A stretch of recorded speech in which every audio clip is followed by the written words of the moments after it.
அனைவருக்கும் வணக்கம். நான் பிரபாகரன், ஜோதிடர், சென்னையிலிருந்து பேசுகிறேன். இப்போ நான் என்ன சொல்ல போகிறேன்னா, இன்றைய நாளுடைய சிறப்பை தான் சொல்ல போகிறேன். கருத்தில் கொள்ளுங்க.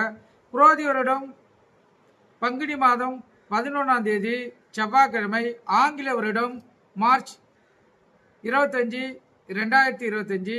இன்று மேல் நோக்கினால் இன்று திருவோண விரதம் ஏகாதேசி கடைபிடிக்கப்படுகிறது. கருத்தில் கொள்ளுங்க.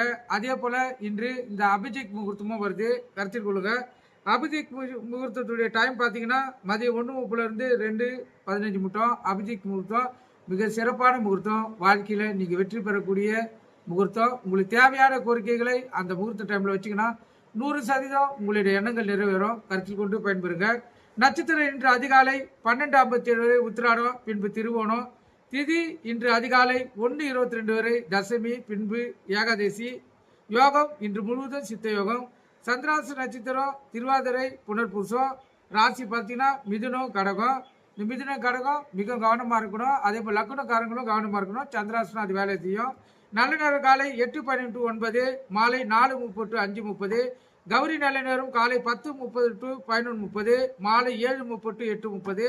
ராகு காலம் மாலை 3 to 4:30. யமகண்டம் காலை 9 to 10:30. குளிகை மதியம் 12 to 1:30. சூலம் இன்று வடக்கு. சூளம்னா கற்பூர ஏற்றுறது, தீப விளக்கு ஏற்றுறது. கருத்தில் கொள்ளுங்க கோயிலில். அதே போல் மாந்தினா குளிகன். இந்த டைமில் எந்த நல்ல காரியமும் கெட்ட காரியமும் செய்யக்கூடாது. அதே போல் கௌரி நல்ல நேரத்தில் இந்த சாந்தி முகூர்த்தம் வைக்கிறது மிகவும் சிறப்பு. அதே போல் குழந்தை பாக்கி இல்லாதவங்க அதை பயன்படுத்திக்கலாம். அதே போல் இந்த சந்திராசம் இருக்கிறவங்க அது வேலை செய்யும். வண்டி வாகனத்தை செல்லக்குள்ள மிக கவனமாக செல்லணும். விழிப்புணர்வோடு இருக்கணும். அப்போ தான் சந்திராஷ்டம் உங்களை ஒன்றும் பண்ணாது. கருத்து கொண்டு பயன்பெறுங்க. நன்றி, வணக்கம்.